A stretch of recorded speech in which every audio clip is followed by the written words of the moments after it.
Right. మీరమ్మా? నా పేరు మీ రమ పేరు? అండి. రమ. తను మా సిస్టరు. ఓకే. చిన్నప్పటి నుంచి చూస్తున్నాము. ఈ గ్రామము, ఈ ఊరు. ఇక్కడ శైవం, వైష్ణవం, స్మాతకం అందరూ ఉంటారు. ఉంటారు. జైనులుంటారు. హ్మ్.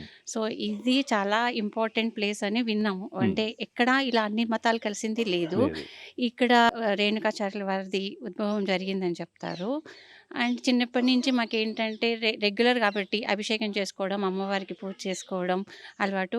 ఒక స్టోరీ విన్నాను. ఎవరో ఇక్కడ వెనకాల కొలనుంది కదా! హ్మ్. హ్మ్. అందులో మునిగిపోతే అమ్మవారు వచ్చి వాళ్ళని కాపాడారని విన్నాము. హుహు. సో, అమ్మవారు చాలా పవర్‌ఫుల్. నేను ఎవ్రీ ఇయర్ జనవరి 1కి అమ్మవారికి చీర ఓకే. సమర్పించుకోవడానికి వస్తుంటాను. హుహు. అయితే ఇక్కడి నుంచి కొంచెం దూరంలో వీరనారాయణ స్వామి టెంపుల్ ఉంది. ఓకే.